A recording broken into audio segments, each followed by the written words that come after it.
The question I get asked most, how do you get rid of goat heads? Well, that makes sense because that's what we do. This is a goat head. It is a vine, a puncture vine that has these nasty little terrible seed pods on there that contain 7 to 10 seeds. And right now they're green and attached to the vine. Some people have called it the devil's popcorn. It's probably pretty accurate because these thorns, especially when they dry out, will stick to your dogs, your grandkids, your shoes, yourself, anything, your feet in the middle of the night. So you got to get rid of these things. How do you do it? Well, the best way, in my opinion, is to take the whole weed and take a shovel and you would pop the weed off right there. You do not have to pull the whole weed up because it's not a perennial weed, it's an annual weed, so it only grows from here one time. Now, the 1,000 seeds that are left inside each of these pods, that's what you want to get picked up before they go again. So here's the thing. You want to find the root and just pop the root from there. And you want to do it if you can while the seeds are on the vine, because then you don't have to pick them up from the ground, okay? So you could go through this whole thing here and you can find it.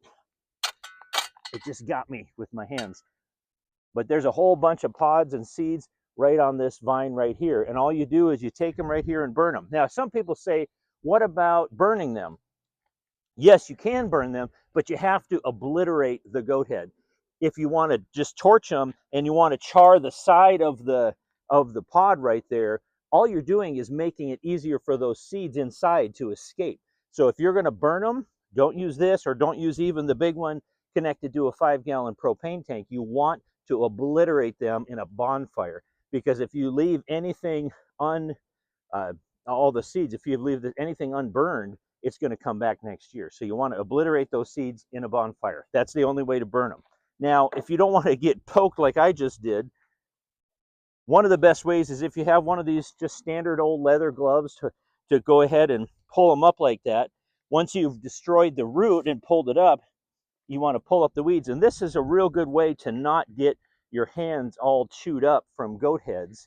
And if you find that some are just really sharp and they're old and you're trying to pick them up and they're even going through that, one of the best ways, leather welding gloves. This is about as thick as you can get and it works great. But even then, I can't guarantee that this is not going to get you any pokes, but it will minimize them for sure. So you can just take it, and once you get the root loosened, you can just pull them up, and then generally you won't get poked when you wear this welding glove. Now, some people say, what about Roundup? Absolutely, Roundup is great.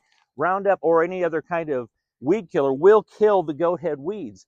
What happens, though, is that then all of these seed pods, the green ones I just showed you, will fall off and go into the ground, and that's where you got to pick them up. Now, whether they're on the ground after you kill the weeds, or if the green ones fall off and they start to die, but they're sitting on the ground, that's why you want the Goathead Roller. What you do is you move this forward over the seeds that are on the ground after the vines are gone. You roll it forward, and then the goat heads get picked up underneath, and then they get scraped off into this catch basin. And then when that's done, and this is full, all you do is tip it over, and it'll come out in a line, and you go back and keep rolling. Once you get rid of the vines and you're doing this, you never have to touch a goat head, even with welding gloves. For more information, go to thegoatheadroller.com, and we'll see you later.